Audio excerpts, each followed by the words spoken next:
Guys, it's Edwin here, and today I'm going to talk about the no contact rule and why you feel guilty for going no contact. You see, the no contact rule is all about cutting off all ties with those people who make life harder for you. This can be your abusive partner, your family, your children, or just anyone who you feel that the more you interact with them, the more your well-being deteriorates. And when you are going no contact from an abusive relationship, you are doing it for you, and it's actually a great step towards your healing, but at the same time it's not the easiest one to execute. This is because you may be feeling indebted to them, you may be trauma bonded, or you may just be feeling addicted to them, and the thought of cutting them off, let's say the thought of cutting your parents off, is just so unbearable.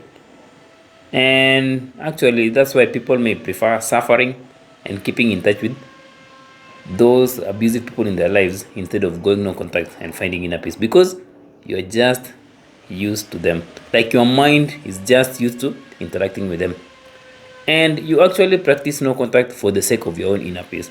And if there is one thing that will stop you or hinder you from fully going no contact, is this feeling of guilt about practicing no contact.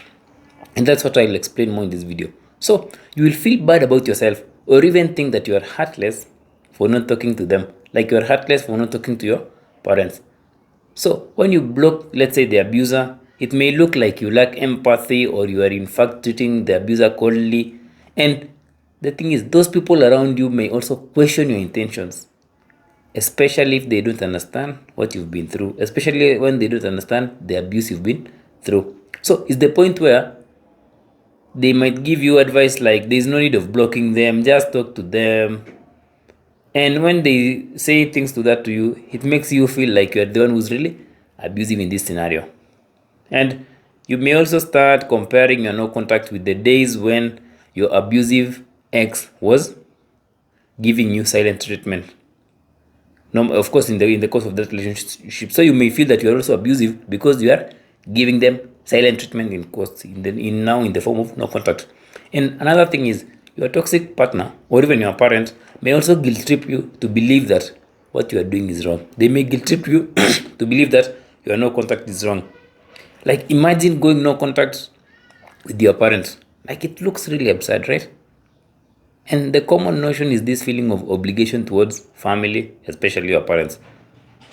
So when you have this sense of duty towards them, the thought of cutting them off, like cutting off your father, like cutting off your mom, makes you feel guilty because we are just heavily conditioned.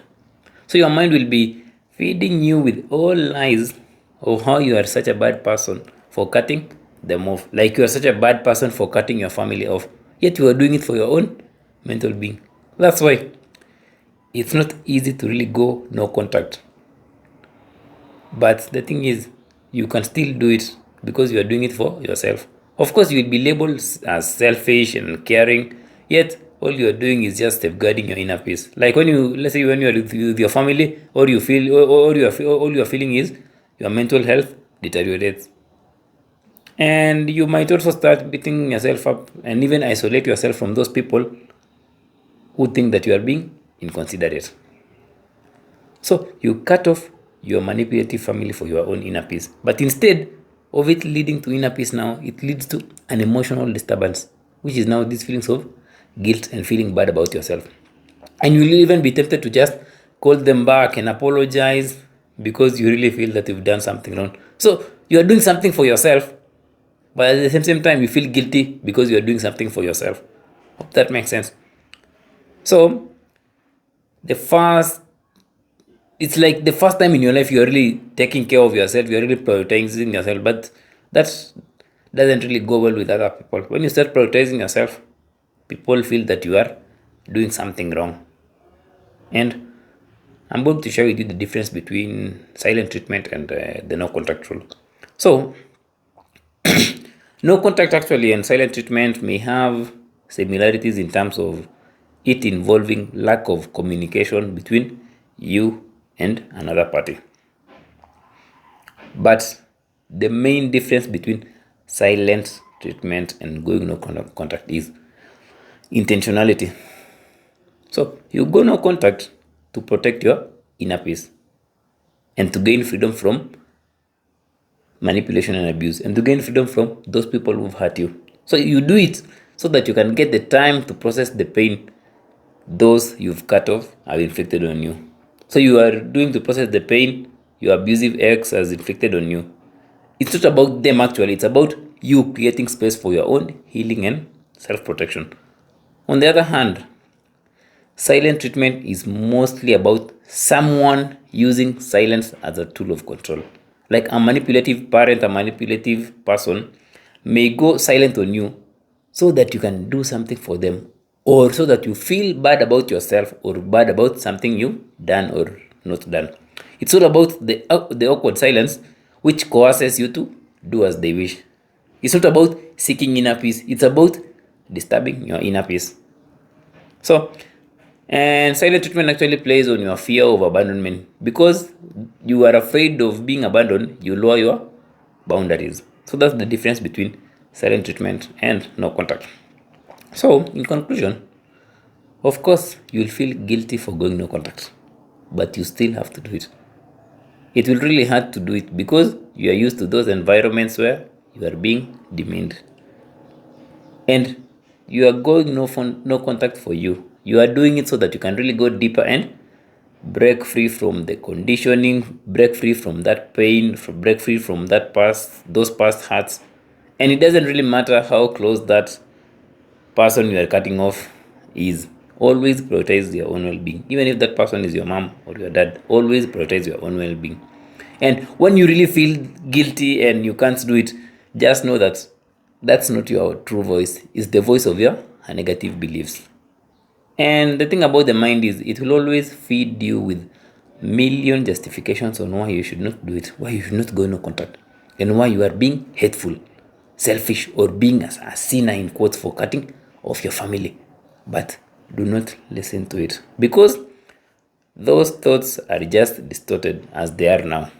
They are distorted because of your past experiences. So to really ease up this guilt of going no contact, you can look at it as an exploration, as a journey of self-discovery to heal your pain.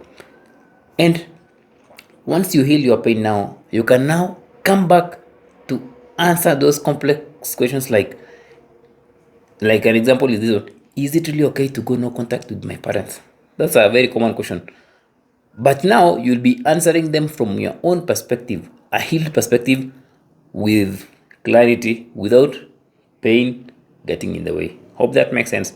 Like you heal to deal with the pain so that you can see clearly.